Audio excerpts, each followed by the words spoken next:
तो नमस्कार, एक बार फिर से हम मराठा साम्राज्य को लेकर के कंटिन्यू हो रहे हैं। आप लोग भी सोच रहे होंगे कि मराठा साम्राज्य कितना लंबा चलता है। तो इतना लंबा चलने का कारण मात्र एक ही है कि हम काफ़ी विस्तार से चीज़ों को देखते हुए चल रहे हैं। तो अभी पिछली कक्षाओं में हमने जिस चीज़ के बारे में बात की, पिछली क्लासों में हमने जिस चीज़ के बारे में बात की वो थे बाजीराव। बाजीराव कौन? तो बाजीराव मराठा साम्राज्य के सबसे योग्य व्यक्ति बाजीराव, और पेशवा बाजीराव जिनका शासनकाल 1720 से लेकर के 1740 तक चला, जो अपने पिता बालाजी विश्वनाथ के बाद पेशवा बने, जिनके समय में उनके पिता के समय के बाद ही पेशवाई पद जो था वंशानुगत हो गया था। तो बालाजी विश्वनाथ की मृत्यु के बाद 1720 में उनके पुत्र बाजीराव पेशवा बनते हैं और बाजीराव की मृत्यु होती है 1740 में, और 1740 में उनकी मृत्यु के बाद उनके पुत्र नाना साहब पेशवा बनते हैं 1740 में, और नाना साहब 1761 तक पेशवा पद पर बने रहते हैं। ठीक है, तो अभी हम जिसके बारे में आज पढ़ने जा रहे हैं वो हैं बालाजी बाजीराव। ठीक, बालाजी बाजीराव कौन है? तो इसके बारे में थोड़ा सा हम पहले बात कर लें कि जब छत्रपति शाहू जी महाराज का शासनकाल आता है, अब बात आती है कि छत्रपति शाहू जी महाराज कौन है। तो आइए थोड़ा सा समझ लेते हैं छत्रपति शाहू जी महाराज कौन है। इस प्रकार से कि हमने बताया था आपको कि शिवाजी हैं। कौन? शिवाजी। ठीक, शिवाजी की मृत्यु होती है 1680। ठीक, शिवाजी की मृत्यु के बाद शिवाजी के पुत्र हैं संभाजी। ठीक, संभाजी राजा बनते हैं कब? 1681। 1681 में क्यों? 80 में क्यों नहीं? तो 80 से 81 तक उत्तराधिकार का युद्ध चलता है। उस युद्ध में जीत करके संभाजी 1681 में राजा बन जाते हैं। संभाजी की हत्या कर दी जाती है औरंगजेब द्वारा। कब? 1689।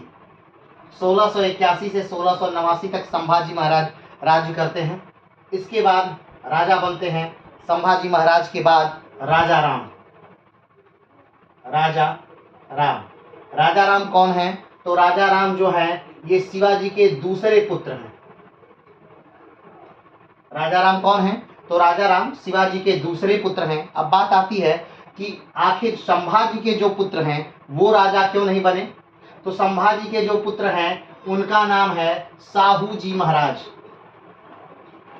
शाहू जी महाराज नाम है उनका। जब 1689 में संभाजी की हत्या की जाती है, उसी समय 1689 में शाहू जी को कैद करके औरंगजेब के दरबार में रख दिया जाता है। ठीक है, तो शिवाजी की मृत्यु होती है 1680 में। शिवाजी के बाद उनके पुत्र राजा बनते हैं संभाजी। संभाजी 1681 से लेकर 1689 तक शासन करते हैं। 1689 में संभाजी की को मार दिया जाता है। किसके द्वारा? औरंगजेब के द्वारा। उसके बाद शिवाजी के दूसरे पुत्र राजा राम राजा बनते हैं। कब से कब तक? 1689 से 1700 तक। ठीक, 1689 से 1700 तक राजा राम राजा रहते हैं। राजा राम की मृत्यु हो जाती है कब? 1700 में। ठीक, 1700 में राजा राम की मृत्यु हो जाती है। राजा राम की मृत्यु के बाद अब राजा कौन बनेगा? तो राजा राम का जो पुत्र है वो राजा बनता है, जिसका नाम है शिवाजी द्वितीय। शिवाजी द्वितीय राजा बन जाते हैं। कब से कब तक? तो 1700 से 1707 तक। शिवाजी द्वितीय कब से कब तक राजा बन जाते हैं? 1700 से 1707 तक। शिवाजी द्वितीय कौन है? तो राजा राम के पुत्र हैं। ठीक, लेकिन शिवाजी द्वितीय की जब ये राजा बनते हैं उस समय आयु कितनी है? मात्र 4 वर्ष। इनकी आयु कितनी है? मात्र 4 वर्ष। तो शिवाजी द्वितीय की जो संरक्षिका होती हैं वो कौन है? ताराबाई। कौन है संरक्षिका? ताराबाई। अब बात है ताराबाई कौन है, तो ताराबाई राजा राम की विधवा हैं। कौन है, विधवा है। ताराबाई राजा राम की क्या है, विधवा है। जब राजा राम की मृत्यु हो जाती है तब वो अपने पुत्र शिवाजी द्वितीय को लेकर के राजा बन जाते हैं, राजा उन्हें बना देते हैं, जो मात्र 4 साल के हैं। अब आप सोच रहे हैं कि 4 साल का बालक 1700 से 1707 तक ही राजा क्यों बना रहता है, क्या उसकी मृत्यु हो जाती है, तो नहीं, उसकी मृत्यु 1707 में नहीं होती है। तब वो राजा पद से क्यों हट गया, तो 1707 में होता है ये कि औरंगजेब की मृत्यु हो जाती है। अब ध्यान दीजिएगा, औरंगजेब कब से है, शिवाजी के समय से औरंगजेब है, शिवाजी से काफी पहले। शिवाजी का राज्याभिषेक होता है 1674 में। शिवाजी का राज्याभिषेक कब होता है, 1674 में। उस समय भी औरंगजेब राजा है। औरंगजेब राजा कब बनता है, औरंगजेब राजा बनता है 1657 में। ठीक, औरंगजेब राजा बनता है 1657 से कब तक, 1707 तक औरंगजेब राजा रहता है। लगभग 49 वर्ष तक औरंगजेब क्या करता है, शासन करता है। ठीक है, 1657 से 1707 तक औरंगजेब राजा रहता है। और औरंगजेब के शासनकाल में ही शिवाजी मर जाते हैं, शिवाजी के पुत्र संभाजी मर जाते हैं, संभाजी के भाई राजा राम मर जाते हैं, राजा राम का जो पुत्र है शिवाजी द्वितीय, ये गद्दी से हटा दिया जाता है। ये सारे लोगों का शासनकाल औरंगजेब के शासनकाल के समय ही चलता और समाप्त हो जाता है। ठीक है, आगे बढ़ते हैं। तो शिवाजी के बाद शिवाजी द्वितीय को आखिर में 1707 में क्यों हटा दिया गया, तो हमने आपको बताया था कि 1689 में जो संभाजी के पुत्र हैं, ठीक, संभाजी के पुत्र कौन है, साहू जी महाराज, जब ये अभी 4 से 5 साल के ही हैं तो इनका अपहरण कर लिया गया 1689 में। और जब 1707 में औरंगजेब की मृत्यु होती है, 1707 में औरंगजेब की मृत्यु होती है। औरंगजेब की मृत्यु के बाद औरंगजेब का एक पुत्र है जिसका नाम क्या है, बहादुर शाह। क्या नाम है, बहादुर शाह। बहादुर शाह गद्दी पर बैठता है। ठीक है, गद्दी पर कौन बैठता है, बहादुर शाह। कब बैठता है, 1707 में बहादुर शाह गद्दी पर बैठता है। जब बहादुर शाह गद्दी पर बैठता है तो वो सोचता है कि मुझे मराठाओं को कंट्रोल न करना पड़े, तो वो क्या करता है, साहू जी महाराज को आजाद कर देता है। बहादुर शाह क्या करता है, साहू जी महाराज को आजाद कर देता है, साहू जी महाराज। ठीक, साहू जी महाराज को 1707 में क्या कर दिया जाता है, आजाद कर दिया जाता है। साहू जी महाराज किसके लड़के हैं, तो साहू जी महाराज संभाजी के लड़के हैं, यानी शिवाजी के लड़के हैं संभाजी, और संभाजी के लड़के हैं साहू जी। इनका अपहरण 1689 में हो गया था और 1689 से लेकर के 1707 तक ये औरंगजेब के कब्जे में थे।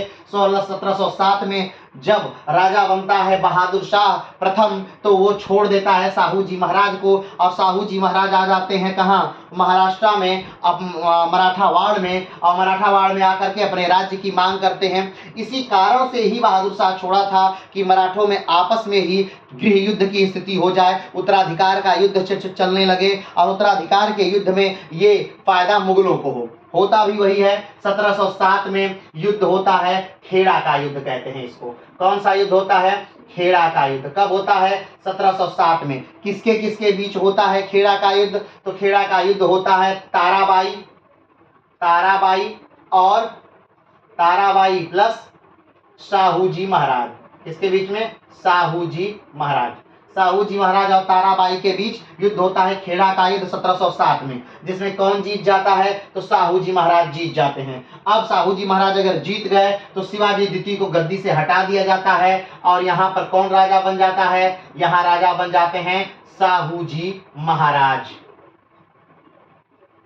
ठीक है, यहाँ राजा कौन बन जाते हैं, साहू जी महाराज। ठीक है, ये बात आपके समझ में आ गई। आगे बढ़ते हैं। अब ध्यान दीजिएगा, साहू जी महाराज जब राजा बनते हैं वो समय क्या है, वो समय है 1708। समय क्या है, 1708। और साहू जी महाराज कब तक शासन करते हैं, तो 1749 तक साहू जी महाराज क्या करते हैं, शासन करते हैं। ध्यान रखिएगा, ये मराठा साम्राज्य चल रहा है, और अभी हम लोग जो पढ़ रहे थे वो था पेशवाई शासन। ठीक है, तो अब जितने पेशवाओं का नाम आएगा, क्योंकि अब से ऐसा नहीं है, अष्टप्रधान एक विभाग बनाया गया।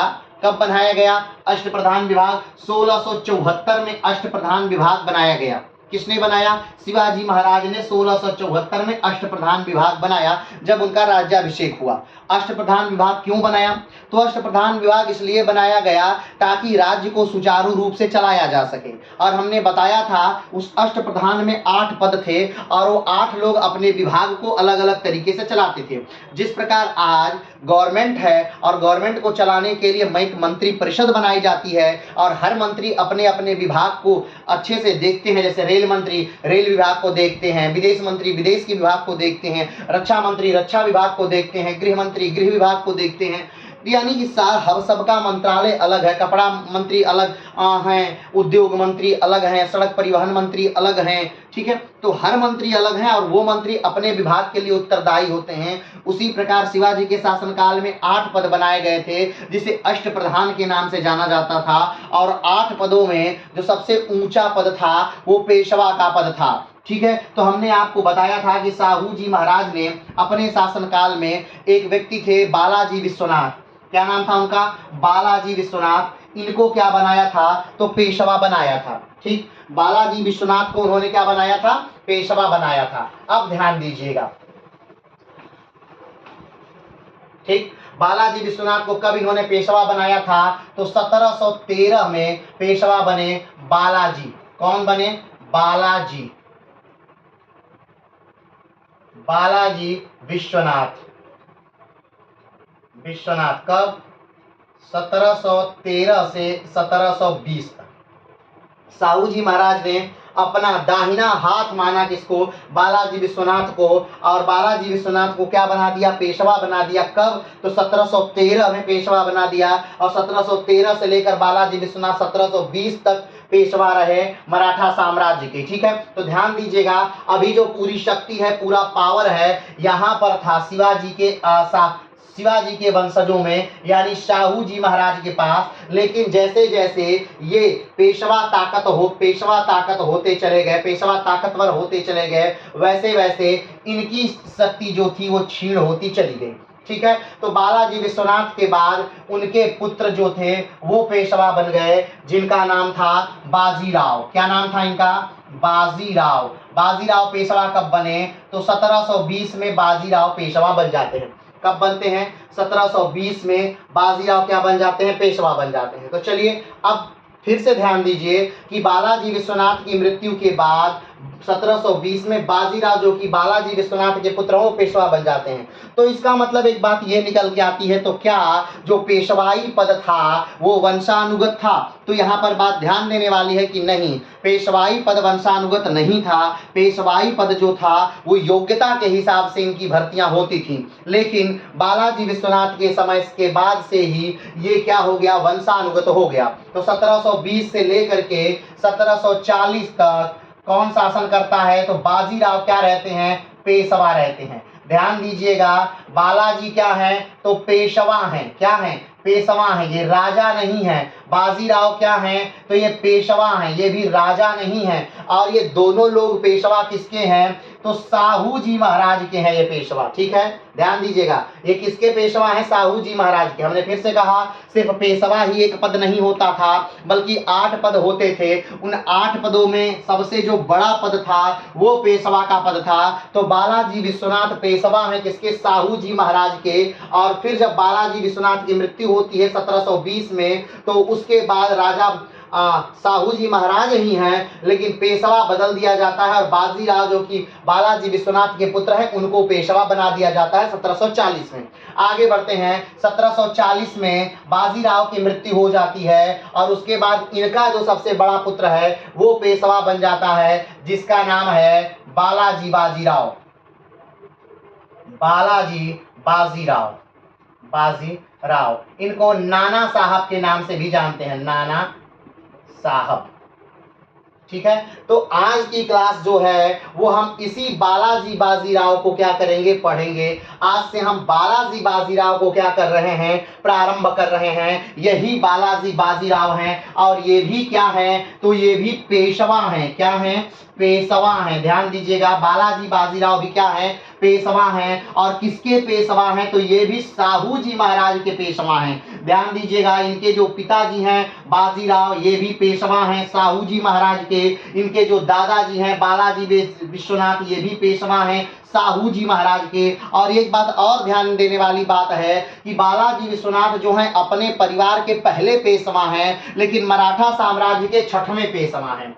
ठीक है, बालाजी विश्वनाथ जो हैं ये अपने परिवार के पहले पेशवा हैं और ये मराठा साम्राज्य के छठवें पेशवा हैं। तो सबसे पहले बालाजी विश्वनाथ गद्दी पर बैठते हैं यानी पेशवा बनते हैं, उसके बाद बाजीराव पेशवा बनते हैं, बाजीराव के बाद बालाजी बाजीराव गद्दी पर बैठते हैं यानी पेशवा बनते हैं। बालाजी बाजीराव का जो पेशवाई शासनकाल चला वो चला 1740 से लेकर के 1761 तक चला। कब से कब तक, 1740 से 1761 तक। ये 1761 का सन देख करके आपको एक घटना और याद आ रही होगी, पानीपत का तृतीय युद्ध। ठीक है, पानीपत का तृतीय युद्ध जो हुआ था वो मराठों और अहमद शाह अब्दाली के बीच हुआ था। ठीक है, और कब हुआ था, तो 1761 में हुआ था। कहाँ हुआ था, तो पानीपत हरियाणा में हुआ था। किसके बीच हुआ था, तो मराठा और अहमद शाह अब्दाली के बीच हुआ था।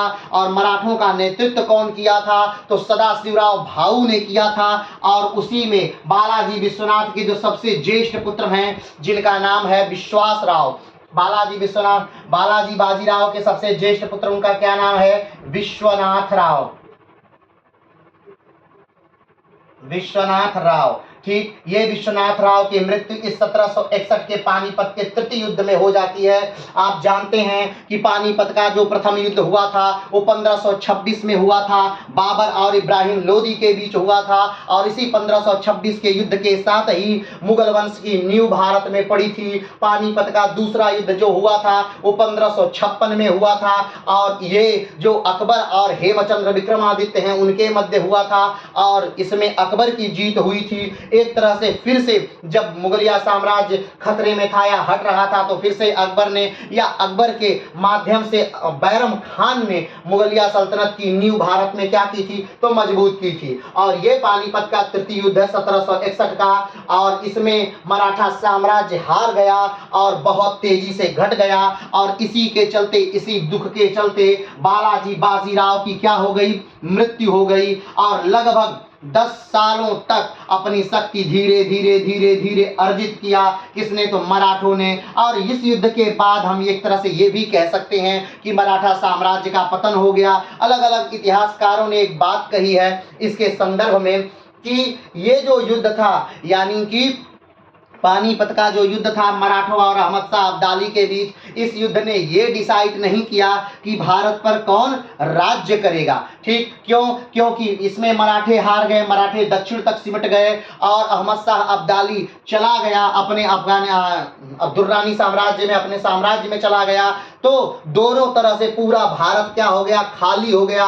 अब बात थी कि उत्तर भारत का जो इतना बड़ा खाली एरिया था उस पर राज्य कौन करेगा, ये बात आ गई। तो उसका फायदा अंग्रेजों ने बखूबी उठाया और 1764 के बक्सर के युद्ध के बाद से अंग्रेजों ने दिल्ली पर क्या कर लिया, तो कब्जा कर लिया और तीनों संयुक्त सेनाओं को हरा दिया। अभी हम वहां बात तक पहुंचेंगे, लेकिन उससे पहले अभी हम किसको पढ़ेंगे, आज हम शुरू कर रहे हैं बालाजी बाजीराव। चूंकि बालाजी बाजीराव एक योग्य सेनापति हैं भारत के, बालाजी बाजीराव के समय शासनकाल में ही या यूं कहें तो साहू जी महाराज के शासनकाल में ही मराठा साम्राज्य जो था वो अपने चरम तक कहीं न कहीं पहुंचा था। और इसी समय वो डायलॉग कहा जाता है कि मराठा साम्राज्य अटक यानी अफगानिस्तान से कटक यानी उड़ीसा तक फैल चुका था। तो ये बात आप समझ गए होंगे। अब बात आती है कि हमने साहू जी महाराज तक ही क्यों बताया। साहू जी महाराज के बाद क्या शिवाजी महाराज के वंशजों ने भारत पर राज्य नहीं किया या मराठा साम्राज्य में राज्य नहीं किया, तो बात आती है नहीं किया। क्यों, क्योंकि अब साहू जी महाराज जो थे ये औलाद नहीं थी, इनके पास निसंतान थे। तो ये सोच रहे थे कि कोई बच्चा हम गोद ले लें। क्या सोच रहे थे साहू जी महाराज कि कोई बच्चा हम गोद ले लें, लेकिन अब ये सोचे कि किसको ले।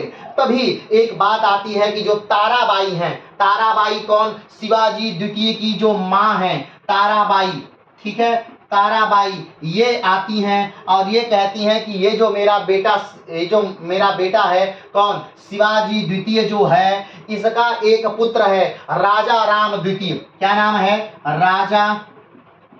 राजा राम द्वितीय मेरा क्या है, मेरे पुत्र का पुत्र है राजा राम द्वितीय। तो आप इसी को गोद ले लीजिए और इसी को राजा बना दीजिए। होता भी यही है, साहू जी महाराज राजा राम द्वितीय को गोद ले लेते हैं और इसी को छत्रपति की उपाधि दिला दी जाती है। 1749 में राजा राम द्वितीय राजा बन जाते हैं। राजा राम द्वितीय क्या बन जाते हैं? राजा बन जाते हैं। ये 1749 की घटना है, साहू जी महाराज के मरने के उपरांत की घटना है। राजा राम द्वितीय राजा बन गए। लेकिन अब एक बड़ी समस्या ये आ जाती है कि जब राजा राम द्वितीय राजा बनते हैं तो ताराबाई राजा राम द्वितीय से कहती हैं कि आप एक कार्य करिए, ये बालाजी बाजीराव को क्या करिए, पद से हटा दीजिए। ताराबाई क्या कहती हैं राजा राम से कि आप बालाजी बाजीराव को पद से हटा दीजिए। लेकिन राजा राम बालाजी बाजीराव को पद से हटाने से मना कर देता है। इस बात से ताराबाई नाराज हो जाती हैं और राजा राम को ताराबाई कैद कर लेती हैं। क्या कर लेती हैं? कैद कर लेती हैं। किसको? राजा राम को ताराबाई कैद कर लेती हैं। जब यह समाचार बालाजी बाजीराव को पता चलता है तब ये जाते हैं, युद्ध होता है ताराबाई और बालाजी बाजीराव में। इस युद्ध में बालाजी बाजीराव क्या होते हैं? जीत जाते हैं और ताराबाई जो है वो हार जाती हैं। ठीक है, अब बात आती है कि ताराबाई एक घोषणा कर देती हैं। ताराबाई घोषणा करती है और कहती हैं ये कि शिवाजी द्वितीय का कोई पुत्र था ही नहीं। क्यों? क्योंकि शिवाजी द्वितीय के मरने के बाद इस पुत्र का जन्म हुआ था जिसका नाम राजा राम द्वितीय है। तो ये कह देती हैं ताराबाई कि ये मेरे पुत्र का पुत्र है ही नहीं। और ये बात जब आती है, ये बात जब मराठा साम्राज्य में फैलती है या पेशवाई साम्राज्य में फैलती है, तब इन राजा राम द्वितीय को इस पद से हटा दिया जाता है। और एक तरह से साहू जी महाराज चूंकि संतानहीन थे तो ये पद ही क्या हो जाता है, समाप्त हो जाता है। और इस पद की भी सारी शक्तियां जो है वो पेशवा पद में क्या हो जाती हैं, आकर के मिल जाती हैं। ये बात आपको समझ में आ गई होगी। ये बात आज इसलिए बताया गया ताकि आप इस पूरे मराठा साम्राज्य को अच्छे से समझ सकें, यानी आप जान सकें कि शिवाजी महाराज सबसे पहले राजा बनते हैं 1674 में। 1674 से लेकर के 1680 तक ये शासन करते हैं। 1680 में शिवाजी की मृत्यु होती है। उसके बाद उनके पुत्र संभाजी गद्दी पर बैठते हैं 1681 में, क्योंकि उत्तराधिकार का युद्ध चल रहा था संभाजी से और उनके भाई राजा राम से। राजा राम न कहा जाए, उनकी राजा राम की मां से उत्तराधिकार का युद्ध चल रहा था। इतिहासकार ये भी मानते हैं कि शिवाजी को राजा राम की मां ने ही जहर दिया था। तो शिवाजी की मृत्यु के बाद संभाजी 1681 में क्या बैठते हैं, गद्दी पर बैठ जाते हैं। संभाजी की मृत्यु हो जाती है, यानी हत्या हो जाती है 1689 में। और 1689 में ही साहू जी महाराज जो संभाजी के पुत्र हैं उनको कैद कर लिया जाता है औरंगजेब के द्वारा। और उसके बाद राजा राम जो संभाजी के भाई हैं, संभाजी की हत्या के बाद मराठा साम्राज्य के राजा बनते हैं। राजा राम 1689 से 1700 तक शासन करते हैं। कहा जाता है अपने पूरे जीवन राजा राम बस भागते ही रहे। 1700 में राजा राम की मृत्यु हो जाती है। राजा राम की मृत्यु के बाद उनका 4 साल का पुत्र शिवाजी द्वितीय राजा बनता है और इसकी संरक्षिका बनती है शिवाजी द्वितीय की मां ताराबाई। ताराबाई एक योग्य शासिका हैं और वो राज्य को बहुत अच्छे से चलाती हैं। लेकिन जब 1707 में मृत्यु हो जाती है किसकी, औरंगजेब की, तो बहादुर शाह जो उस समय मुअज्जम नाम था और मुअज्जम नाम बदल करके जब वो गद्दी पर बैठता है तो बहादुर शाह के नाम से गद्दी पर बैठता है। तो जो बहादुर शाह है वो क्या करता है, तो साहू जी महाराज जो कैद थे कब से, तो 1689 से कैद थे साहू जी महाराज मुगलों की कैद में। साहू जी महाराज को छोड़ देता है बहादुर शाह और साहू जी महाराज आ जाते हैं कहाँ, तो ताराबाई के पास। ताराबाई और साहू जी महाराज में युद्ध होता है, खेड़ा का युद्ध होता है 1707 में। और इस युद्ध में जो मराठा साम्राज्य के बड़े बड़े सेनापति हैं वो साथ ताराबाई का छोड़ करके साहू जी महाराज का देते हैं और साहू जी महाराज 1707 वाला युद्ध जीत जाते हैं। 1708 में साहू जी महाराज राजा बन जाते हैं और 1708 से लेकर 1949 तक ये शासन करते हैं। लेकिन साहू जी महाराज का कोई अपना पुत्र नहीं है। तब ये गोद लेते हैं राजा राम द्वितीय को। ये राजा राम द्वितीय कौन है? तो ये राजा राम द्वितीय कहा गया था किसके द्वारा? ताराबाई के द्वारा। ये राजा राम द्वितीय शिवाजी द्वितीय के क्या है? पुत्र है। और शिवाजी की मृत्यु के बाद राजा राम द्वितीय की क्या हुआ था? जन्म हुआ था। अब चलिए राजा राम द्वितीय को राजा पेशवा बना दिया जाता है। राजा राम द्वितीय पेशवा बन जाते हैं। अब इस बात को यहाँ पर रोकते हैं और साहू जी महाराज द्वारा नियुक्त पेशवाओं को देखते हैं। तो 1713 में साहू जी महाराज जो हैं वो बालाजी विश्वनाथ को पेशवा बनाते हैं। क्यों? क्योंकि बालाजी विश्वनाथ पर साहू जी महाराज बहुत भरोसा करते हैं। बालाजी विश्वनाथ वही समय है 1719 वगैरह का, 1718-19 का, जब बालाजी विश्वनाथ मुगलों से एक बड़ी डील करने में, एक बड़ा समझौता करने में कामयाब होते हैं और उसमें जीत हासिल करते हैं। 1500 घुड़सवार दे करके भेजते हैं और उसमें एक बड़ा क्षेत्र इनको मिल जाता है वसूली के लिए। तो बालाजी विश्वनाथ 1720 में बालाजी विश्वनाथ की मृत्यु होती है और बालाजी विश्वनाथ की मृत्यु के बाद उनके पुत्र बाजीराव पेशवा बनते हैं। याद रखिएगा ये बालाजी विश्वनाथ जो है ये ब्राह्मण परिवार से हैं, यानी भट्ट परिवार से हैं और ये 6वें पेशवा हैं, लेकिन अपने परिवार के ये पहले पेशवा हैं। और बालाजी विश्वनाथ को शिवाजी के बाद दूसरा मराठा साम्राज्य का संस्थापक भी माना जाता है और कहा जाता है कि अपने परिवार के पहले पेशवा हैं, लेकिन मराठा साम्राज्य के चौथे पेशवा हैं, तो 6वें पेशवा हैं। बालाजी विश्वनाथ के बाद जो पेशवाई पद है वो वंशानुगत हो जाता है। इनसे पहले ये पेशवाई पद जो है ये वंशानुगत नहीं था, बल्कि जो है वो योग्यता पर आधारित था।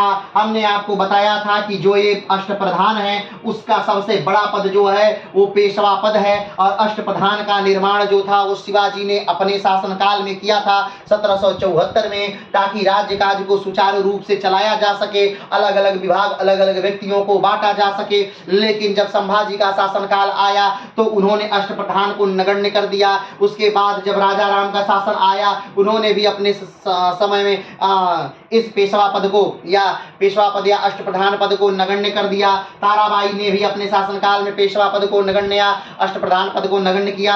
लेकिन जब साहू जी महाराज आए तो उन्होंने पेशवा पद को काफी शक्तियां दी और बालाजी विश्वनाथ को पेशवा बनाते हैं 1713 में। 1713 से 1720 तक बालाजी विश्वनाथ पेशवा रहते हैं। उसके बाद बालाजी विश्वनाथ का बेटा बाजीराव 1720 से पेशवा बन जाता है। 1720 से लेकर 1740 तक बाजीराव पेशवा रहता है और उसके बाद उनका बेटा बाजीराव पेशवा बनता है जो 1740 से 1761 तक पेशवा रहता है।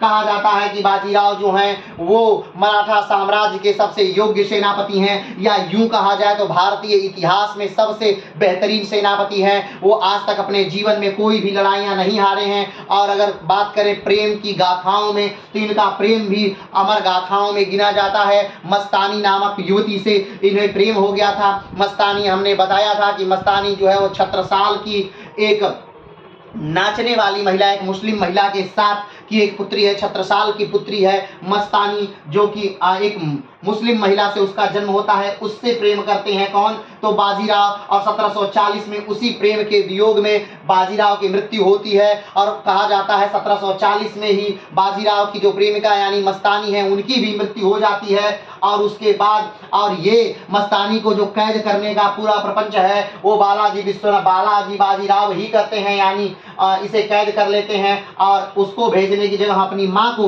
बाजीराव के पास भेज देते हैं। उसी 1740 में बाजीराव की मृत्यु होती है और उसी 1740 में बाजीराव जो है वो राजा पेशवा बन जाते हैं। 1740 से 1761 तक ये राज्य करते हैं। लेकिन 1761 में एक युद्ध होता है जो इतिहास का सबसे बड़ा और भयावह युद्ध माना जाता है कि पानीपत का जो तृतीय युद्ध था, वर्ल्ड वार से पहले एक दिन में होने वाली सबसे ज्यादा मौतें इसी पानीपत के तृतीय युद्ध में हुई थी। कहा जाता है कि 1 लाख फौजें जब वहां से आई थी, महाराष्ट्र के पुणे से जब आई थी, तो उसके साथ लगभग 4 लाख जो यात्री हैं वो उत्तर भारत का दर्शन करने आए थे। कहा जाता है कि मराठा साम्राज्य जो है वो हार को भूल गया था, लेकिन मराठा साम्राज्य ये भी भूल गया था कि उसने उत्तर भारत में किसी भी राजा की कभी सहायता नहीं की है, बल्कि हमेशा बस उनको लूटा है, उनसे चौथ और सरदेशमुखी नामक कर वसूल किए हैं, जिसका बदला वो लेते हैं इस प्रकार से कि जब युद्ध होता है अहमद शाह अब्दाली और मराठों का,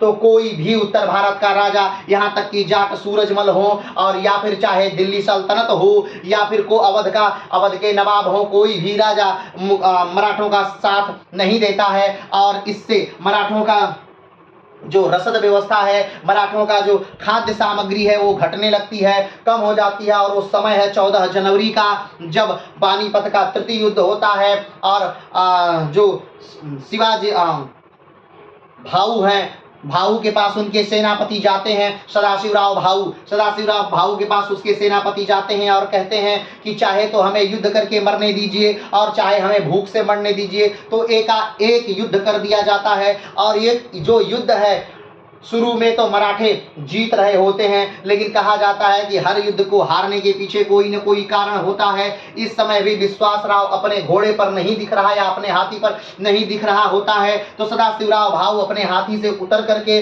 विश्वासराव को खोजने चले जाते हैं। और जब सदाशिवराव भाऊ का जो हाथी है वो खाली देखा जाता है मराठा सैनिकों द्वारा, तो उन्हें लगता है कि सदाशिवराव भाऊ मार दिए गए हैं। और उसके बाद जो होता है वो ये है कि मराठा सैनिक भागने लगते हैं और फिर सदाशिवराव भाऊ की उसमें हत्या हो जाती है, विश्वासराव की उसमें हत्या हो जाती है और एक व्यक्ति की और हत्या होती है। और वो व्यक्ति कौन है? तो वो व्यक्ति है मस्तानी और बाजीराव का पुत्र शमशेर बहादुर प्रथम। जी हाँ, मस्तानी और बाजीराव का जो पुत्र था, मस्तानी यानी इनकी प्रेम कहानी बाजीराव वाले मस्तानी के से एक बच्चा हुआ था शमशेर बहादुर, वो भी लड़ते लड़ते इसमें घायल होता है और कुछ ही दिन बाद उसकी भी मृत्यु हो जाती है। तो एक ही नहीं, बाजीराव के परिवार से लगभग बहुत सारे लोग मारे जाते हैं और ये युद्ध एक मराठों के लिए सबसे बड़ी त्रासदी साबित होती है। और इसी युद्ध के बाद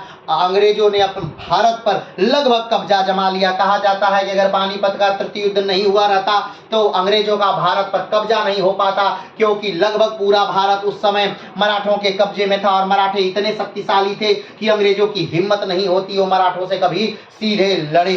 तो इस युद्ध ने पूरे मराठा साम्राज्य को ही क्या कर दिया, बदल दिया। क्यों? क्योंकि मराठा साम्राज्य में इस युद्ध के बाद उत्तराधिकार का युद्ध भी चलने लगता है। अगर मराठा साम्राज्य में ये युद्ध में अगर विश्वासराव ना मरे होते तो उत्तराधिकार का युद्ध नहीं होता और विश्वासराव सीधे सीधे पेशवा साम्राज्य के उत्तराधिकारी रहते। लेकिन विश्वासराव के मरते ही जो रघुनाथ राव हैं, रघुनाथ राव कौन हैं? तो रघुनाथ राव इनके पुत्र हैं, किसके? बाजीराव के। बालाजी बाजीराव, रघुनाथ राव, ये दोनों भाई हैं और बाजीराव के ये पुत्र हैं। तो उनमें उत्तराधिकार का युद्ध होने लगता है। कहीं ना कहीं वो गद्दी तो पाते हैं लेकिन बहुत समय तक नहीं, फाइनली उन्हें मार दिया जाता है, भाग जाते हैं और बहुत सारी घटना होती है। तो उन सारी घटनाओं को हम अच्छे से समझेंगे। अभी बस हम ये समझाने वाले थे कि आज हम पेशवाई शासन में बालाजी बाजीराव को पढ़ेंगे, जिनका पेशवाई शासन 1740 से लेकर के 1761 तक चला, यानी पानीपत के युद्ध के कुछ दिन बाद इनकी मृत्यु हुई, जब उन्हें और उसी पानीपत के युद्ध के आघात के कारण ही उनकी मृत्यु हुई थी। और ये बालाजी बाजीराव कौन थे? तो ये बाजीराव के लड़के हैं। ध्यान दीजिए, इनका नाम है, आपको याद करने की जरूरत नहीं है। ये हैं बालाजी बाजीराव। तो बालाजी विश्वनाथ से बालाजी को ले लीजिए और बाजीराव से बाजीराव को, और दोनों मिलाकर इनका नाम बन जाता है बालाजी बाजीराव। और इनका शॉर्ट नेम या संक्षिप्त नाम इन्हें नाना साहब के नाम से भी क्या करते हैं, जानते हैं। तो आइए देखते हैं। सबसे पहले तो ये देखते हैं कि बालाजी बाजीराव जब मरते हैं, यानी लगभग हम मरने की नहीं, 1760 की बात कर रहे हैं हम। 1760 में मराठा साम्राज्य कहां तक पहुंचा है, इस चीज को बहुत विस्तृत तौर पे क्या करते हैं, आइए देखते हैं। 1760 की ये घटना है कि 1760 में मराठा साम्राज्य कहां तक पहुंचा है। चलिए ध्यान दीजिएगा, ये भारत का आपका मैप है, ये भारत का नक्शा है। आप जानते हैं कि जो भारत का सबसे बड़ा राज्य है वो राजस्थान है। भारत का जो सबसे छोटा राज्य है वो गोवा है। जनसंख्या के हिसाब से भारत का सबसे बड़ा राज्य जो है उत्तर प्रदेश है। जनसंख्या की दृष्टि से सबसे छोटा राज्य जो है वो सिक्किम है। अगर बात करें कि भारत के कितने तटवर्ती राज्य हैं तो वो कौन कौन से हैं, गुजरात है, महाराष्ट्र है, गोवा है, कर्नाटक है, केरल है, तमिलनाडु है, आंध्र प्रदेश है, उड़ीसा है, पश्चिम बंगाल है। यानी 9 ऐसे राज्य हैं जो भारत के तटवर्ती राज्य हैं। अगर बात करेंगे सबसे बड़ा तटवर्ती राज्य कौन सा है तो वो गुजरात है। सबसे छोटा तटवर्ती राज्य कौन सा है तो वो गोवा है। अगर बात करेंगे सबसे दक्षिण भारत का सबसे बड़ा तटवर्ती राज्य कौन सा है तो आंध्र प्रदेश है। बात करें सबसे दक्षिण भारत का सबसे छोटा तटवर्ती राज्य कौन सा है तो वो गोवा है। अगर हम बात करें कि भारत में कर्क रेखा कितने राज्यों से गुजरती है तो कुल 8 राज्यों से भारत के कर्क रेखा गुजरती है। कौन कौन से हैं तो गुजरात है, राजस्थान राजस्थान है, मध्य प्रदेश है, छत्तीसगढ़ है, झारखंड है, पश्चिम बंगाल है, त्रिपुरा है और मिजोरम है। अगर हम बात करें कि सबसे लंबी कर्क रेखा किस राज्य से गुजरती है तो मध्य प्रदेश से। अगर हम बात करें कि सबसे छोटी कर्क रेखा किस राज्य से गुजरती है तो राजस्थान से गुजरती है। अगर हम बात करें कि भारत का सबसे बड़ा जिला कौन सा है तो वो कच्छ है। अगर हम बात कच्छ गुजरात में कच्छ है। अगर हम बात करें कि भारत का सबसे छोटा जिला कौन सा है तो वो माहे है। ठीक है। अगर हम बात करें कि भारत सबसे लंबी तट रेखा किस देश के साथ बनाता है, सबसे लंबी तट रेखा तो बांग्लादेश के साथ सबसे लंबी तट रेखा बनाता है। अगर हम बात करें कि भारत सबसे छोटी तट रेखा किस देश के साथ बनाता है तो अफगानिस्तान के साथ सबसे छोटी तट रेखा बनाता है। अगर हम बात करें कि भारत का सबसे ऊपरी बिंदु कौन सा है तो इंदिरा कौल है। अगर हम बात करें भारत का सबसे निचला बिंदु कौन है तो वो इंदिरा पॉइंट है। अगर हम बात करें कि भारत का सबसे पूर्वी बिंदु कौन है तो वो किवीथू है। अगर हम बात करें भारत का सबसे पश्चिमी बिंदु कौन है तो वो गुहार मोती है। हम बात करें भारत का सबसे उत्तरी राज्य कौन सा है तो हिमाचल प्रदेश है। भारत का सबसे दक्षिणी राज्य कौन सा है तो तमिलनाडु है। भारत का सबसे पूर्वी राज्य कौन सा है तो अरुणाचल प्रदेश है। भारत का सबसे पश्चिमी राज्य कौन सा है तो गुजरात है। ठीक है। तो ये रहा हमारा थोड़ा सा इस समय का भारत। लेकिन इस समय के भारत में और उस समय के भारत में अंतर था। कारण ये था कि जब जो राजा जितना शक्तिशाली हुआ उसके हिसाब से उसका साम्राज्य बढ़ जाता था और जब जो राजा जितना अयोग्य हुआ उसके हिसाब से उसका साम्राज्य घट जाता था। भारत में जो 9 तटवर्ती राज्य हैं उन तटवर्ती राज्यों का अलग अलग अपना नाम है। जैसे कि सबसे पहले जो कच्छ है तो कच्छ का गुजरात है तो गुजरात का ऊपरी भाग ये कच्छ प्रायद्वीप तट कहलाता है। गुजरात का ये निचला भाग काठियावाड़ प्रायद्वीपी तट कहलाता है। जो ये महाराष्ट्र और गोवा वाला तट है इसे कोंकण तट कहते हैं। जो कर्नाटक का तट है इसे कन्नड़ तट कहते हैं। जो केरला का तट है उसे मालाबार तट कहते हैं। जो तमिलनाडु का तट है इसे कोरोमंडल तट कहते हैं। जो आंध्र प्रदेश का तट है उत्तरी सरकार तट कहते हैं। जो उड़ीसा का तट है उत्कल तट कहते हैं। जो पश्चिम बंगाल का तट है उसे बेंगी तट के नाम से हम क्या करते हैं तो जानते हैं। ठीक है। तो अभी ध्यान दीजिएगा हम यहाँ बात करने वाले हैं कि जब 1760 में मराठा साम्राज्य जब अपने चरम में था तो उस समय मराठा साम्राज्य कहां से कहां तक फैला हुआ था और कौन कौन सा राज्य उसके भाग में आता था और कौन कौन सा राज्य उसके भाग में नहीं आता था। तो आइए इसको विस्तार से हम देखते हैं। ठीक है। तो सबसे पहले जो उसके भाग में नहीं आता था उस भागों को देख लीजिए। तो ये 1760 का मैप है। कब का मैप है ये 1760 का मैप है। किसका मराठा साम्राज्य का 1760 का मैप है। तो देखिए सबसे पहले हैदराबाद का ये इतना भाग मराठों के कब्जे में नहीं था या निजाम के कब्जे में था। हैदराबाद का ये भाग ये निजाम के कब्जे में था। अगर हम बात करें कि ये वाला भाग तो ये भी मराठों के कब्जे में नहीं था। ये भी मराठों के कब्जे में नहीं था। ठीक है। अगर हम बात करें ये बंगाल वाला भाग ये पश्चिम बंगाल का इतना भाग ये मराठों के कब्जे में नहीं था। और ये जो है पूरा बंगाल ये पूरा मिजोरम त्रिपुरा मणिपुर नागालैंड मेघालय आसाम अरुणाचल प्रदेश बिहार का उत्तरी भाग और उत्तर प्रदेश का उत्तरी भाग उत्तराखंड का ये पूर्वी भाग ये जो है ये मराठों के कब्जे में नहीं थे। और अगर इसको छोड़ दिया जाए तो ये अफगानिस्तान से लेकर के अटक से लेकर के ये पूरा भाग जो है ये मराठों के कब्जे वाला भाग है।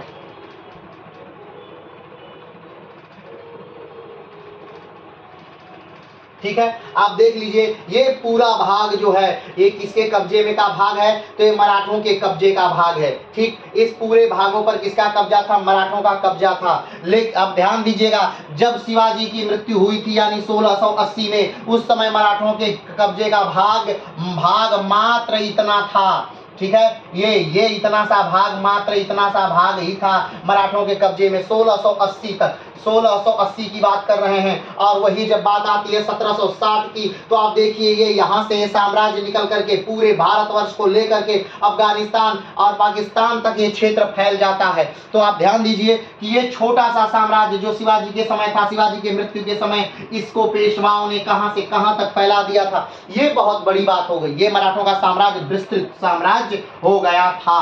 ठीक है। तो ये जो मैप अभी हम दिखा रहे हैं 1760 का है। ध्यान दीजिएगा 1760 में। और 1760 में किसका साम्राज्य था तो 1760 में पेशवा जो थे वो नाना साहब थे। ठीक है। तो नाना साहब ने इतने इस साम्राज्य को फैलाया था। लेकिन वही 1761 का में जब युद्ध होता है पानीपत का और उसके बाद का जब साम्राज्य था तो ये उत्तर भारत का लगभग पूरा भाग मराठों के हाथ से चला गया और 1764 में अंग्रेजों के हाथ में आ गया। वो अलग विषय है कि 1771 में फिर से मराठों ने उस भाग क्षेत्र को पाया, लेकिन फिर से 1803 के बाद के लगभग फिर से मराठों के हाथ से वो छिन गया और फिर कभी मराठे उस साम्राज्य को फिर से एकीकृत नहीं कर पाए। अगर देखा जाए आपकी मराठा साम्राज्य क्यों घटा, तो इसका मेन कारण था उत्तराधिकार का युद्ध, लोलुपता, साम्राज्य को पाने की लोलुपता, धन को पाने की लोलुपता और मराठों का आपस में ही लड़ना, यानी सिंधिया का आपस में ही लड़ना, यानी गायकवाड़, यानी जो भी मराठे साम्राज्य 4 भागों में बटे थे,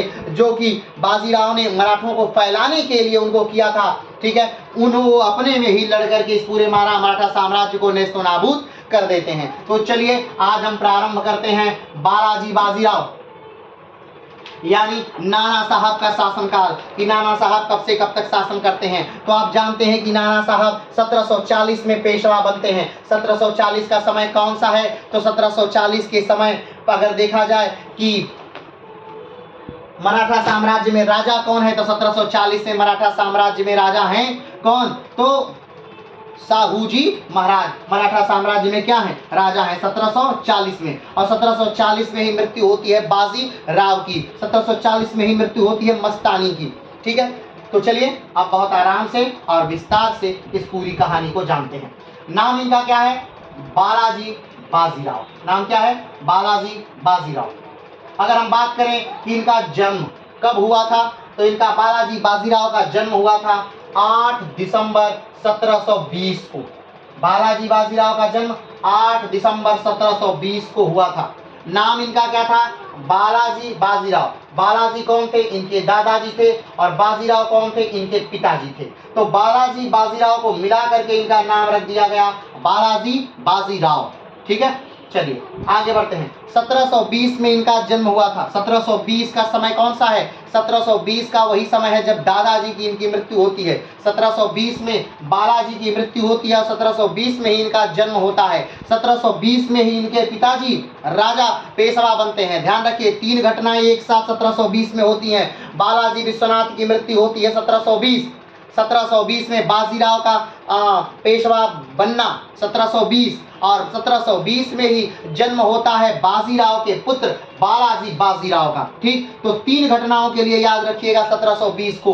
बालाजी विश्वनाथ की मृत्यु, बालाजी विश्वनाथ की मृत्यु के बाद उनके पुत्र बाजीराव का पेशवा बनना, और तीसरी घटना बालाजी बाजीराव का 1720 में जन्म। आगे बढ़ते हैं। तो इनका जन्म हुआ 1720 में। इनका नाम था बालाजी बाजीराव। बालाजी इनके दादाजी का नाम और बाजीराव इनके पिताजी का नाम, दोनों नामों को मिलाकर के बालाजी बाजीराव इनका नाम कर दिया गया। आगे बढ़ते हैं। इनका उपनाम क्या था, तो नाना साहब के नाम से इनको क्या करते थे, लोग जानते थे। किस नाम से जानते थे, नाना साहब के नाम से इनको लोग जानते थे। आगे इनके पूर्वाधिकारी कौन है, इनके पहले कौन पेशवा थे, बालाजी बाजीराव पेशवा बने कब, 1740 में। तो 1740 तक यानी 1740 में इनसे पहले कौन पेशवा थे, तो बाजीराव पेशवा थे। कौन थे, बाजीराव पेशवा थे, ठीक है। अगर बात करें कि इनके बाद कौन पेशवा बने, तो माधवराव प्रथम पेशवा बने। कौन है माधवराव, तो माधवराव जो है वो बालाजी बाजीराव के ही क्या हैं, तो पुत्र हैं, ठीक है। तो माधवराव क्या बनते हैं, पेशवा बनते हैं। ध्यान रखिएगा माधवराव प्रथम क्या बनते हैं, पेशवा बनते हैं। आगे बढ़ते हैं। इनके भाई कौन हैं, रघुनाथ राव। रघुनाथ राव कौन है, इनके भाई है। किनके भाई, बालाजी बाजीराव के भाई हैं। और रघुनाथ राव किसके लड़के हैं, तो रघुनाथ राव लड़के हैं बाजीराव के। किसके लड़के हैं, बाजीराव के। तो आइए पहले यहाँ पर बाजीराव के थोड़ा बच्चों के बारे में हम जान लेते हैं। बाजीराव की वैसे मुख्यतः एक पत्नी थी जिसको लोगों ने माना, जिसको लोगों ने सम्मान दिया, पेशवा खानदान ने माना, मराठा खानदान ने माना। बाजीराव की एक पत्नी थी जिनका नाम था, क्या नाम था, तो काशीबाई। क्या नाम है, काशीबाई, ठीक है। काशीबाई एक बड़ी ही धार्मिक महिला है, ठीक है, बहुत भावुक महिला है और बाजीराव से अथाह प्रेम करती है, ठीक है। तो काशीबाई और बाजीराव के विवाह से कुल इनके 4 बच्चे होते हैं, बालाजी बाजीराव, रामचंद्रन, रघुनाथ राव, जनार्दन। क्लियर है। तो अब देखिए बालाजी बाजीराव जो है वो सबसे बड़े पुत्र हैं। क्या हैं, वो सबसे बड़े पुत्र हैं और इनका जन्म 1720-21 में माना जाता है। ठीक है, आगे बढ़ते हैं। रामचंद्रन की मृत्यु हो जाती है पहले ही। रघुनाथ राव, इनका जन्म 1734 में माना जाता है। आगे बढ़ते हैं। जनार्दन ने ही बाजीराव की मृत्यु के बाद, जनार्दन राव ने ही बाजीराव की मृत्यु के बाद बाजीराव का अंतिम संस्कार किया था। किसने? जनार्दन राव ने। क्लियर है? तो बाजीराव और काशीबाई से 4 पुत्र हुए। कौन कौन से?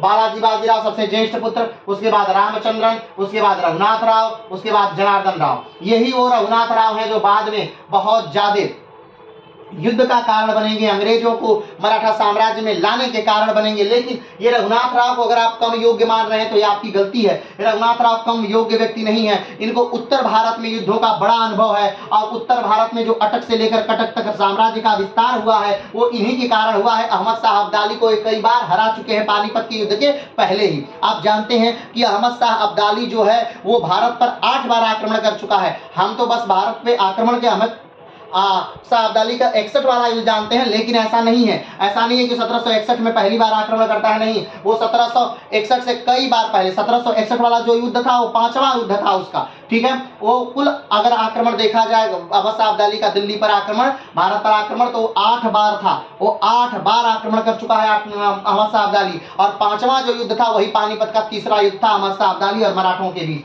तो उस युद्धों में कई बार अहमद शाह अब्दाली हार चुका है, जीत चुका है, हार चुका है, जीत चुका है।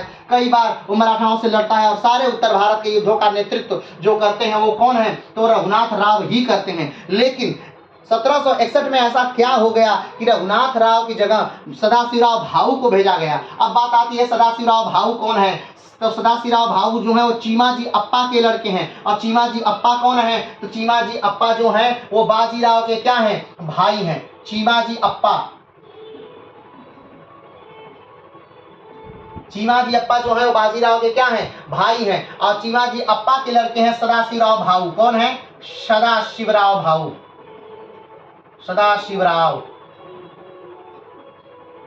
ठीक है, सदाशिवराव भाऊ चीमाजी अप्पा के क्या हैं? लड़के हैं। बात आगे बढ़ते हैं। तो बाजीराव जो है बाजीराव के भाई है चीमाजी अप्पा, और चीमाजी अप्पा के जो लड़के हैं सदाशिवराव भाऊ। सदाशिवराव भाऊ ने दक्षिण भारत में युद्ध करके बहुत ज्यादा नाम कमाया है। क्या किया है? बहुत ज्यादा नाम कमाया है। इसलिए 1761 के युद्ध में सदाशिवराव भाऊ को क्या बना दिया जाता है? Military and general and commander बना दिया जाता है। लेकिन इसका मतलब ये नहीं कि इनके तरफ से और कोई नहीं था। इनकी तरफ से यानी बाजीराव ने, जो बालाजी बाजीराव हैं, वो अपने सबसे बड़े पुत्र को भेजते हैं जिसका नाम विश्वास राव है। वो विश्वास राव को भेजते हैं और विश्वास राव के नियंत्रण में ही कहीं न कहीं सदाशिवराव भाऊ को भेजा जाता है। चलिए उन बातों को छोड़ते हैं, यहाँ पर आते हैं। तो बाजीराव और काशीबाई से कितने पुत्र हुए हैं? 4 पुत्र हुए हैं। कौन कौन से? बालाजी बाजीराव, रामचंद्रन, रघुनाथ राव, जनार्दन राव। जनार्दन राव इसलिए याद किए जाते हैं क्योंकि जनार्दन राव ने ही बाजीराव का अंतिम संस्कार किया था। और बालाजी बाजीराव इसलिए याद किए जाते हैं क्योंकि जो पेशवा पद है वो इन्हीं को 1740 में मिल जाएगा।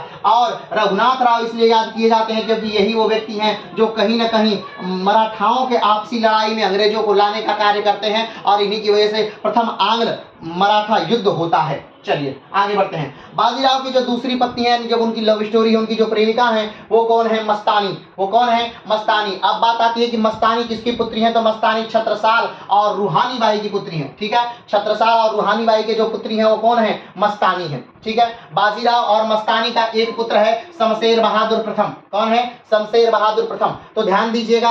अब बात ये आती है कि मस्तानी की भी मृत्यु 1740 में हो गई, बाजीराव प्रथम की भी मृत्यु कब हो गई? 40 में हो गई। तो इस शमशेर बहादुर जिसका जन्म मात्र 1734 में हुआ था और 1740 तक मात्र 6 वर्ष का था, उस समय इसकी देखभाल कौन करता है? तो इसकी देखभाल कौन करता है? तो काशीबाई इसकी देखभाल करती हैं। क्यों काशीबाई इसकी देखभाल क्यों करती हैं? क्योंकि जब मृत्यु होती है बाजीराव की तो मृत्यु की पूरी जिम्मेदारी, उनको मृत्यु का कारण जो मानते हैं काशीबाई स्वयं को मानती हैं। और काशीबाई कहा जाता है कि उनकी मृत्यु के बाद काशी चली जाती हैं। ठीक, और 1747 की घटना है कि काशी में, आप याद किए होंगे, बनारस में एक बहुत प्रसिद्ध घाट है जिसका नाम दशाश्वमेध घाट है। ठीक है, बनारस में एक बहुत प्रसिद्ध घाट है। वैसे तो बनारस घाटों की नगरी ही है। गंगा पर बहुत सारे घाट बने हैं, जैसे कि हरिश्चंद्र घाट, जैसे मणिकर्णिका घाट, जैसे 80 घाट, और उसी में एक घाट है दशाश्वमेध घाट। ठीक है, दशाश्वमेध घाट जो है वो काशी विश्वनाथ की मंदिर। अब बात आती है काशी विश्वनाथ कौन है, तो भगवान शिव के कुल 12 ज्योतिर्लिंग है पूरे भारत भर में। ठीक, भगवान शिव के कुल 12 ज्योतिर्लिंग है पूरे भारत भर में, और उन 12 ज्योतिर्लिंगों में से एक ज्योतिर्लिंग जो है वो काशी विश्वनाथ का ज्योतिर्लिंग है, जो बनारस में स्थित है। ठीक है, और जो बनारस में काशी विश्वनाथ का जो ज्योतिर्लिंग है उसी से 10 कदम की दूरी पर, या मान लेते हैं 500 मीटर की दूरी पर एक घाट है जिसका नाम दशाश्वमेध घाट है। दशाश्वमेध का नाम कैसे पड़ा, तो माना जाता है कि ब्रह्मा जी ने उस घाट पर, उस किनारे पर, यानी गंगा जी के किनारे पर उस घाट पर क्या किया था, तो 10 अश्वमेध यज्ञ किए थे, और उस 10 अश्वमेध यज्ञ के कारण ही उस घाट का नाम दशाश्वमेध घाट पड़ गया। लेकिन बात आती है कि उस घाट को बनवाया कौन, तो बात आती है कि 1747 में यही बालाजी बाजीराव ने उस घाट का निर्माण कराया था। क्यों, अपनी माँ के कहने पर, यानी काशीबाई के कहने पर। क्यों, क्योंकि उनकी माँ काशीबाई उस समय वही बनारस में थी। अपने पति की मृत्यु के बाद वो बनारस ही चली गई, काशी में ही रहने लगी। बहुत समय बाद फिर आई वो, और उन्होंने यहाँ पर मराठवाड़ा में भी एक भगवान शिव के मंदिर का निर्माण कराया, जो आज भी बहुत ज्यादा प्रसिद्ध है। ठीक है, लेकिन ये जो काशीबाई हैं इनके कहने से दशाश्वमेध घाट का निर्माण हुआ था, और बालाजी बाजीराव ने करवाया था। जब आप दशाश्वमेध घाट पर स्नान करने जाएंगे तो आप देखेंगे बाईं तरफ एक पत्थर पर एक शिलालेख है, और उस पर लिखा है कि 1747 में बालाजी बाजीराव ने इस दशाश्वमेध घाट का निर्माण कराया था। चलिए अभी उस बात को छोड़ते हैं, अभी हम फिर से यहाँ पर आ जाते हैं।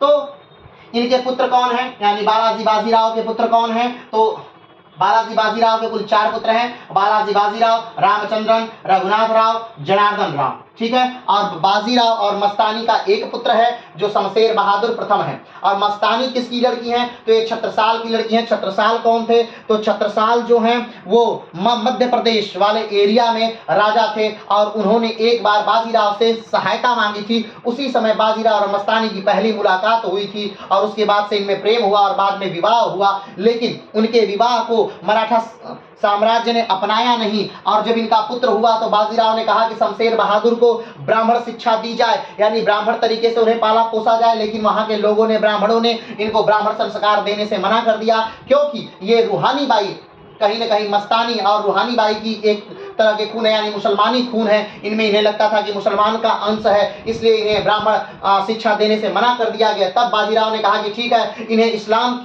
पे परवरिश पे इन्हें पाला जाए और इन्हें शिक्षा दीक्षा दी जाए। लेकिन बाजीराव और मस्तानी दोनों की मृत्यु 1740 में हो गई। तब जाकर काशीबाई ने शमशेर बहादुर का ख्याल रखा, और इनके पूरे लालन पालन और प्रशिक्षण का पूरा ध्यान काशीबाई ने किया, और इनको एक योग्य व्यक्ति बनाया। बाद में इनके पूरे लोगों ने, यानी कि इनके जो लोग हैं वो कहीं ना कहीं 1857 के, इनके खानदान के बहुत सारे लोग 1857 में भी अंग्रेजों से लड़ेंगे। अभी इस स्टोरी को हम बाद में समझेंगे, लेकिन ध्यान रखिएगा शमशेर बहादुर ने बहुत सारे लोगों के साथ मिलकर के बहुत युद्ध लड़ा था, यानी अटक में युद्ध लड़ा, पाकिस्तान में युद्ध लड़ा, पंजाब में युद्ध लड़ा था, और मराठा साम्राज्य को बढ़ाने में बहुत सारा योगदान दिया था। और शमशेर बहादुर पानीपत के तृतीय युद्ध में लड़ते हुए मारे भी गए थे, जो बाजीराव और मस्तानी के क्या थे, पुत्र थे। चलिए इस बात को यहाँ समाप्त करते हैं, आगे बढ़ते हैं।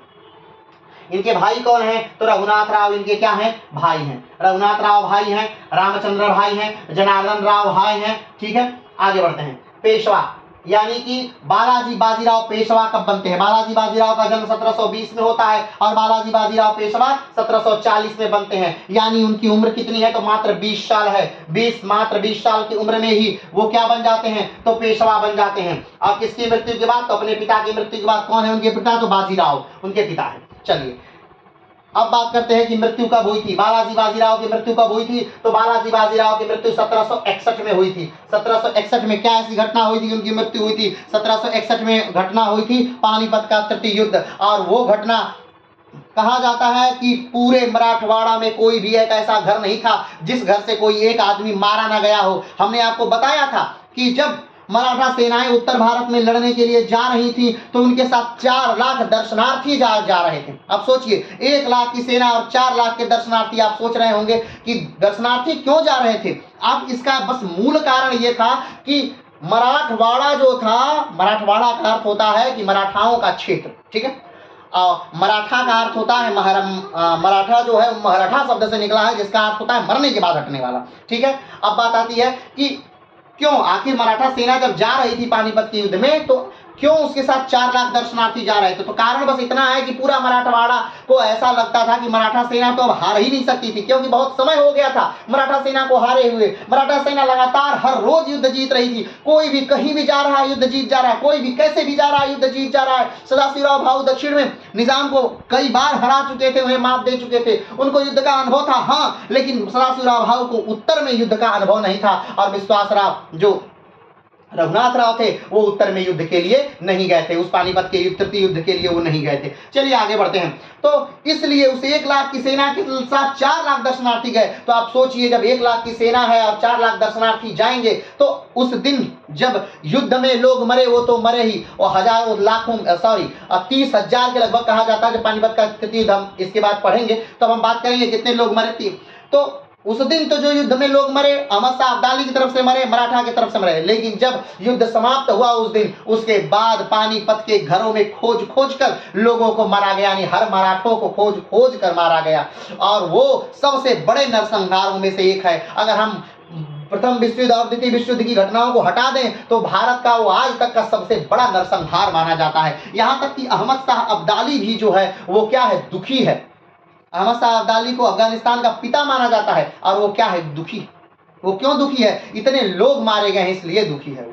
और वो भी फाइनली चला ही जाता है, उसके राज्य में विद्रोह हो जाता है तो उसे दबाने के लिए वो चला जाता है, वो फिर वापस नहीं आ रहा है। लेकिन मराठा साम्राज्य के इस युद्ध के बाद कमर टूट गई, नींव हिल गई और मराठा साम्राज्य लगभग तहस नहस हो गया। हर घर से लोग मारे गए, कहीं से कोई बच्चा मारा गया। आप सोच सकते हैं सदाशिवराव भाऊ जो हैं उनकी पत्नी भी इस युद्ध में गई।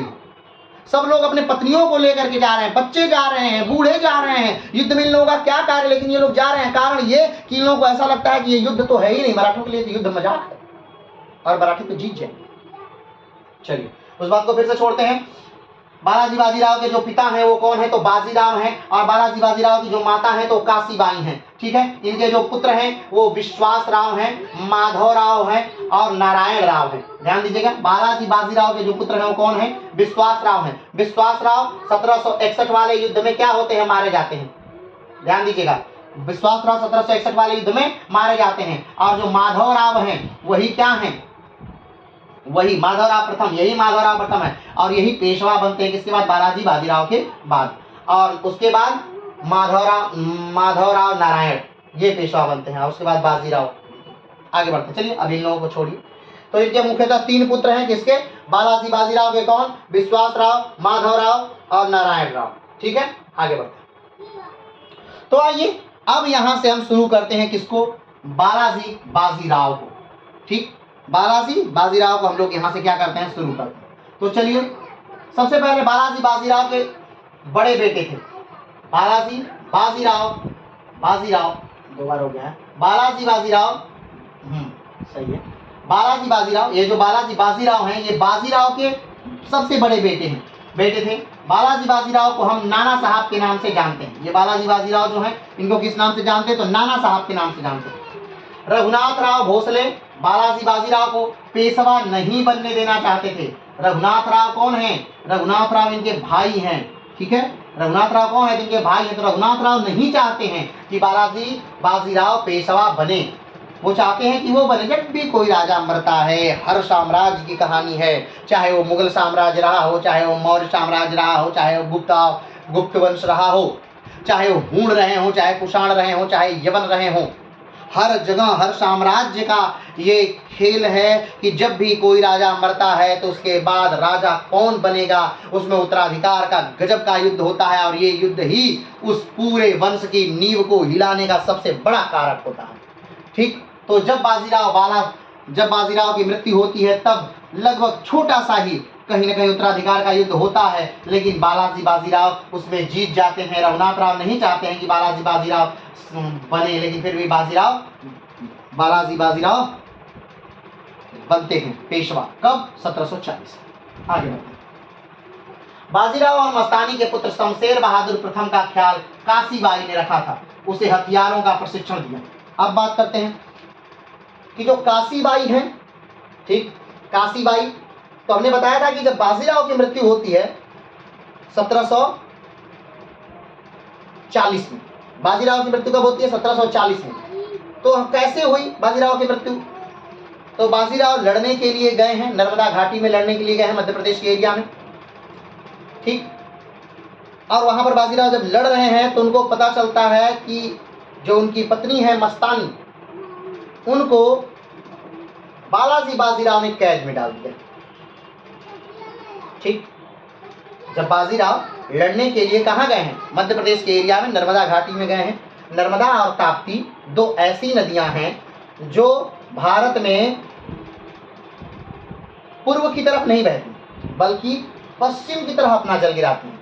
क्यों? क्योंकि वो भ्रंश घाटियों में बहती है, ठीक है। अभी उस पर बात हम नहीं कर रहे, ये भूगोल का प्रश्न है, भूगोल में हम लोग उसे देखेंगे। तो अभी बाजीराव और जो मस्तानी तो उन्हें पता चलता है, बाजीराव को पता चलता है 1740 की घटना है कि मस्तानी को कैद कर लिया गया। अब ये बात सुनकर बाजीराव की वहां तबीयत बहुत बिगड़ जाती है, ज्वर आ जाता है और वो ज्वर छोड़ नहीं रहा है। और ये बात बाजीराव की जब माँ को पता चलता है तो वो कहती है कि नहीं, मस्तानी को छोड़ दीजिए और वहां भेज दीजिए, बाजीराव के पास भेज दीजिए, ताकि उसे ये लगे कि नहीं, उसकी पत्नी को अपहरण नहीं किया गया है, कैद नहीं किया गया है, वो इस पीड़ा से उबर जाए। तो मस्तानी को छोड़ दिया जाता है बाजीराव के पास आने के लिए। लेकिन जो बालाजी हैं, बालाजी बाजीराव जो इनके पुत्र हैं, वो मस्तानी को कैद कर लेते हैं फिर से, और उसकी जगह अपनी माँ काशीबाई को क्या करते हैं? भेज देते हैं, ठीक। काशीबाई आती हैं, बाजीराव की बहुत सेवा करती हैं, लेकिन बाजीराव को ये दुख काफ़ी ज़्यादा है कि मस्तानी जो है उसे कैद कर लिया गया।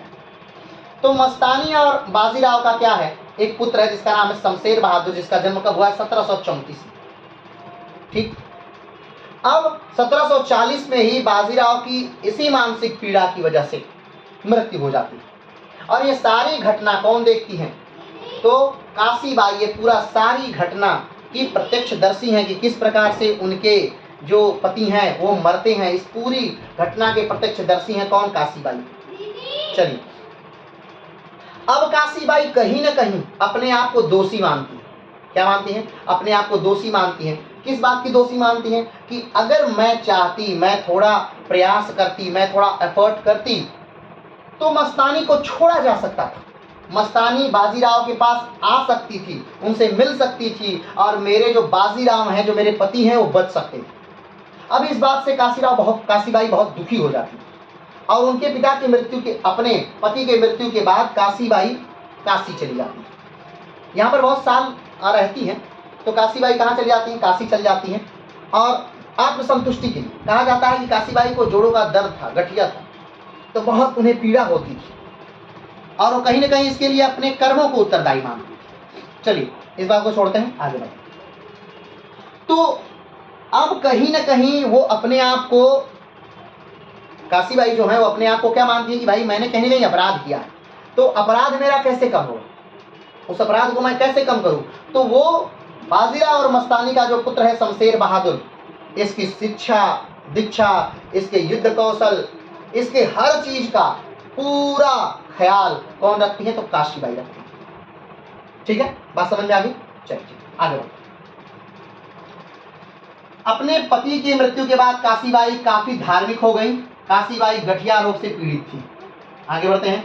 1747 में बनारस से लौटने का, अब देखिए काशीबाई बनारस चली गई है कब? 1740 में, और लगभग 7 साल वही है बनारस में, वहीं पर हैं, ठीक। 1747 में जब घाट वाट बन जा रहा है, दशाश्वमेध घाट बन जा रहा है, तब वो क्या कर रही है? काशी से लौट रही है, ठीक।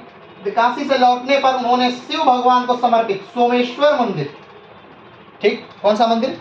सोमेश्वर मंदिर बनाने का कार्य प्रारंभ किया। कहाँ प्रारंभ किया? मराठवाड़ा में। जब वो 1747 में वापस आ गई, कौन? काशीबाई, काशी से, तब उन्होंने यहाँ पर मराठवाड़ा में सोमेश्वर यानी भगवान शिव को समर्पित एक मंदिर, जिसका नाम क्या है? सोमेश्वर, ठीक है। सोमेश्वर मंदिर बनाने का कार्य क्या कर दिया? प्रारंभ कर दिया। आगे बढ़ते हैं। बालाजी बाजीराव ने सदाशिवराव भाऊ को दक्षिण अभियान पर भेजा, ठीक। अब शासनकाल किसका चल रहा है? बालाजी बाजीराव का। तो सदाशिवराव भाऊ, मैंने बताया था सदाशिवराव भाऊ कौन है? सदाशिवराव भाऊ चीमाजी अप्पा के लड़के हैं। चीमाजी अप्पा कौन है? बाजीराव के भाई, सगे भाई हैं, चीमाजी अप्पा, ठीक है। तो जो बालाजी बाजीराव है दक्षिण के अभियान में भेजते हैं। किसको? बालाजी बाजीराव ने सदाशिवराव भाऊ को दक्षिण अभियान पर भेजा। सदाशिवराव भाऊ ने दक्षिण में 1758 में निजाम की सेना को उदयगिरी में पराजित किया। निजाम की सेना को 1758 में सदाशिवराव भाऊ ने पराजित कर दिया। ठीक, कोई शक इसमें? बालाजी बाजीराव ने सदाशिवराव भाऊ को दक्षिण अभियान पर भेजा। सदाशिवराव भाऊ ने दक्षिण में 1758 में निजाम की सेना को उदयगिरी में पराजित किया। अब जब निजाम को हल्के में मत लीजिएगा। अब आप देख रहे थे जब हमने आपको मराठा का साम्राज्य दिखाया था, तब हमने आपको दिखाया था कि मराठा ने पूरे भारत पर राज्य कर लिया, लेकिन निजाम का एरिया अभी भी बचा। ठीक है ना?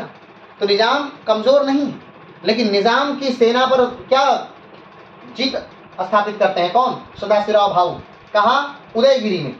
उदयगिरी में सदाशिवराव भाऊ हरा देते हैं, और जिसके बाद सदाशिवराव भाऊ का कद क्या होता है? बढ़ जाता है। सदाशिवराव भाऊ का कद क्या हो जाता है? बढ़ जाता है। आगे बढ़ते हैं। कद में वृद्धि हुई, इसी के चलते उन्हें पानीपत के तृतीय युद्ध में भेजा गया। अब सदाशिवराव भाऊ का कद क्या हुआ? बढ़ गया। अब जब सदाशिवराव भाऊ का कद बढ़ा तो जो बालाजी बाजीराव हैं उनकी नजर में भी उनका कद बढ़ा। तो इसीलिए जब 1761 का पानीपत का युद्ध आया तो सदाशिवराव भाऊ को ही क्या कर दिया गया? उत्तर भारत में भेज दिया गया। और ये बालाजी बाजीराव की सबसे बड़ी भूल थी। क्यों? क्योंकि इन्हें एक बार का भी अनुभव नहीं था, सदाशिवराव भाऊ को एक बार का भी अनुभव नहीं था उत्तर भारत का।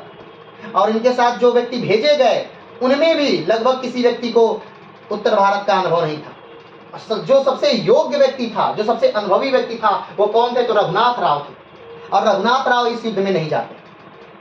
ठीक, आगे बढ़ते। 1758 तक मराठा साम्राज्य दिल्ली से अटक पाकिस्तान तक फैल चुका था। ठीक, कहां तक पहुंच गया? 1758 तक मराठा साम्राज्य दिल्ली में कब्जा हो गया था। मैंने बताया था वो तो दिल्ली में कब्जा बाजीराव के समय में ही हो गया था।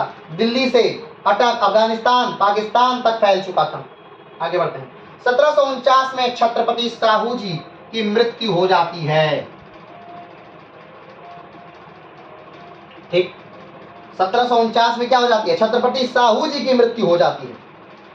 और ताराबाई के पोते राजा राम द्वितीय को छत्रपति घोषित कर दिया जाता है। अब यहाँ फिर से उस स्टोरी को समझने का विषय है, उस फिर से स्टोरी को हम क्या करेंगे? समझेंगे। ठीक, चलिए तो स्टोरी को फिर से समझते हैं।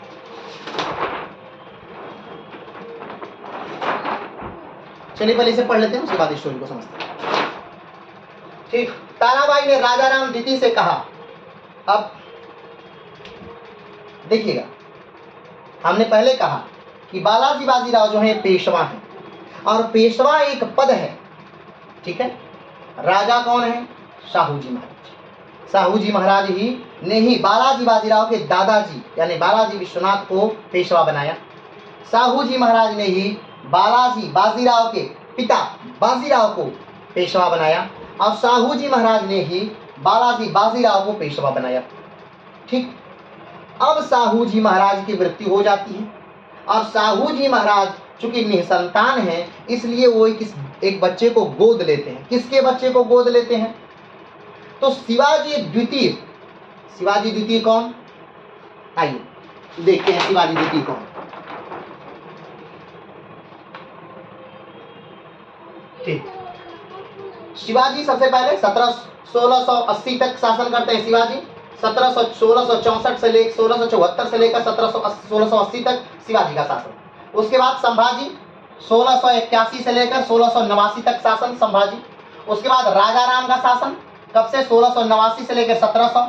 अब राजा राम के बाद उनके पुत्र राजा राम के पुत्र शिवाजी द्वितीय का शासनकाल 1700 से लेकर 1707 तक। लेकिन 1707 में साहू जी महाराज आते हैं, और साहू जी महाराज और शिवाजी द्वितीय जो 4 वर्ष के मात्र हैं, इनसे युद्ध होता है, और इस युद्ध में साहू जी महाराज जीत जाते हैं, और साहू जी महाराज मराठा साम्राज्य के राजा बन जाते हैं। ठीक, लेकिन साहू जी महाराज की 1749 में मृत्यु हो जाती है। 1749 में जब उनकी मृत्यु हो रही है, उससे पहले ही ये क्या है? निसंतान है। तो एक बच्चे को एक गोद लेते हैं जिसका नाम है राजा राम द्वितीय। कौन? राजा राम द्वितीय। और ये राजा राम द्वितीय किसका पुत्र है? तो ये शिवाजी द्वितीय का पुत्र है। ऐसा किसने कहा है? ऐसा ताराबाई ने कहा है। अब कब कहा? बहुत बाद में, यानी शिवाजी द्वितीय की जब मृत्यु हो गई है तो कहा था ताराबाई ने कि शिवाजी द्वितीय जब मर गए थे उसके बाद, उनके कुछ समय बाद इनकी जो माता हैं राजा राम द्वितीय की माता गर्भवती थी और उसकी कुछ दिन बाद उनको बच्चा हुआ। तो जब राजा राम साहू जी महाराज की मृत्यु होती है तब राजा राम मराठा साम्राज्य के, राजा राम द्वितीय मराठा साम्राज्य के राजा बन जाते हैं। अब राजा राम द्वितीय मराठा साम्राज्य के राजा बन गए तो इनका पूरा कंट्रोल किसके पास है? इनकी माँ के हाथ में, ताराबाई के हाथ में है राजा राम का पूरा कंट्रोल। तो ताराबाई कहती हैं कि कैद कर लीजिए, मतलब कि बालाजी बाजीराव जो हैं, ठीक, जो बाजीराव के पुत्र हैं बालाजी बाजीराव, इनको पेशवा पद से हटा दो। कौन कहता है? ताराबाई कहती हैं।